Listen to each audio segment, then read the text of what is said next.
السلام عليكم ورحمة الله وبركاته. I've been living in the US from 2001 till 2005, where I've been running an Islamic organization. Accordingly, that organization participated each and every year on the 10th, 11th, and 12th of September in a UN conference in Manhattan, New York. It's an annual UN conference called the DPI Conference, the Department of Public Information. It's a conference for NGOs, the non-governmental organizations. So each year on the 10th, 11th, and 12th of September, I had to be in Manhattan, New York. So this sums up today's story. On September 11, 2001, I was in Manhattan, New York. And this day, the 11th of September, it was the second day of the conference that I was attending, and the first seminar I wished to attend on that day was at 11 in the morning. I finished breakfast at my hotel at 8 a.m. So I had a free time between 8 till 11 a.m. So a 3-hour gap to do whatever I wanted. And I was a newcomer to the US. And I wanted to see around in New York.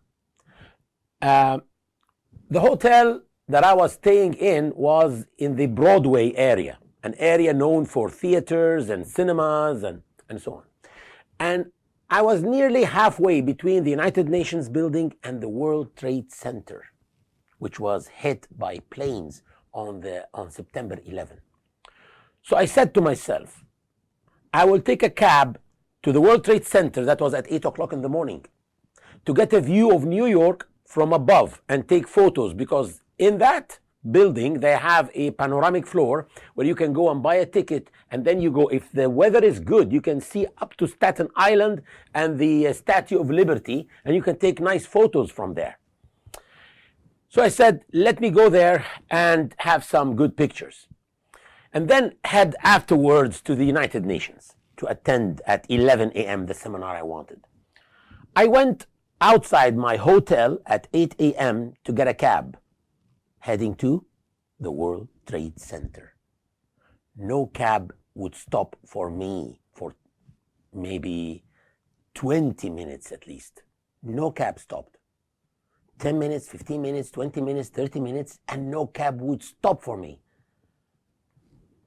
So I felt that my sightseeing plans are disappearing in the air, because actually time was flying and there would be no time to visit the World Trade Center after that or take any photos.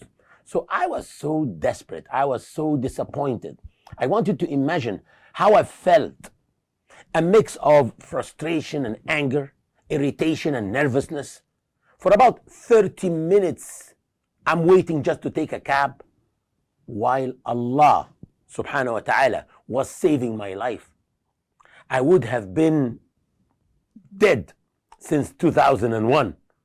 If a cab had stopped at once, I would have thought that the day started well as planned, and I would have arrived at the World Trade Center in about half an hour. So that is 8:30. And by the time I would have bought a ticket and gone up, the first plane would have hit the tower, because the first plane hit the tower at 8:45.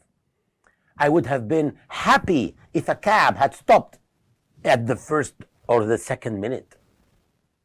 But I would have died, and my kids would have been orphaned. But for half an hour, no taxi had stopped for me. And I was angry and I was frustrated. But this is the reason why I am filming this episode today after 24 years or 23 years, because I escaped death on that day. That day I understood a sign of the Quran, an ayah in the Quran, as if I was reading it for the first time, which is وعسى أن تكرهوا شيئا وهو خير لكم وعسى أن تحبوا شيئا وهو شر لكم والله يعلم وأنتم لا تعلمون. But it may be that you dislike something while it is good for you. And maybe that you like something while it is bad for you. And listen this, and Allah knows and you know not.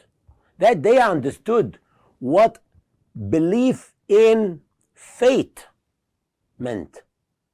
Be it a pleasant fate or unpleasant, means I had memorized and preached such words to people in lectures and speeches, but until September 11, I hadn't understood it in its real essence. But it may be that you dislike something while it is good for you. That day, what it meant for me was that the unpleasant situation of finding no cabs for half an hour, which I hated so much, in other words, you hate it so much, you have been through, even though it is in fact, it was the best for me. And it may be that you like something while it is bad for you. That's what the Quran says.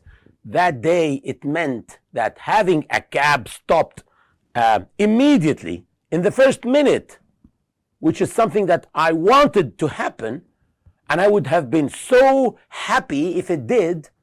This would have caused my kids to be orphaned, and it would have been the worst thing to happen in my life.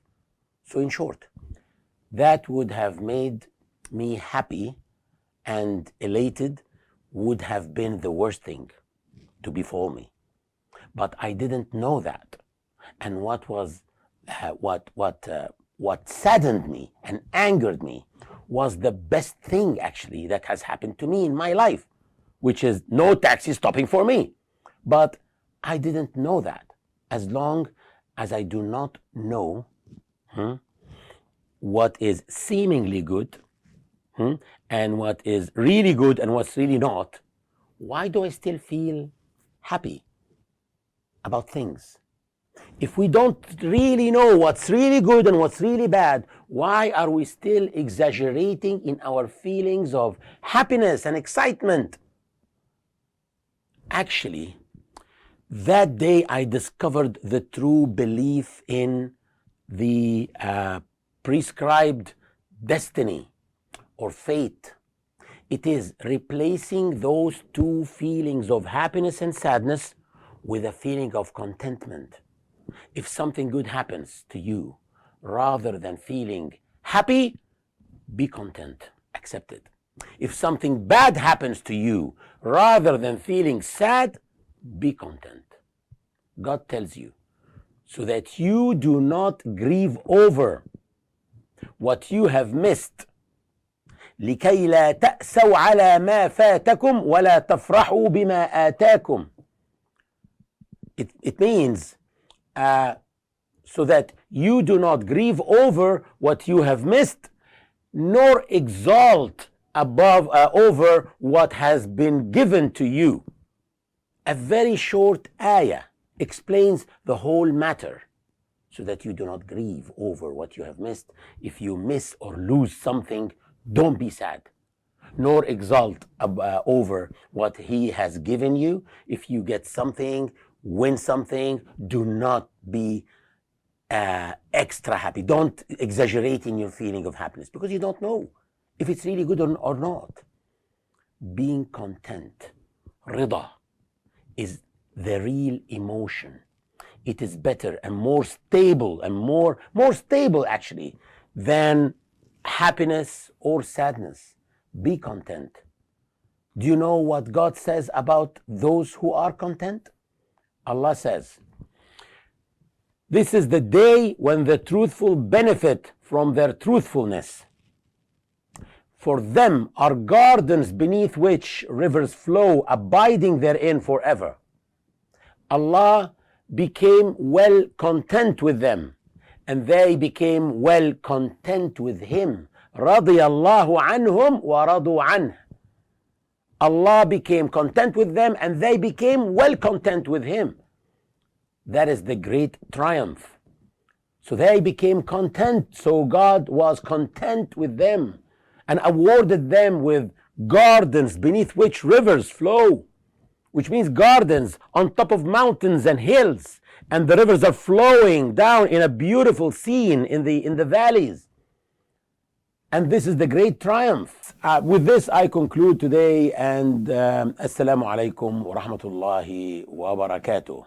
In the next episode, we will see what I have witnessed in the streets of Manhattan on the 11th of September in the afternoon of the incidents that took place. Wassalamu alaikum.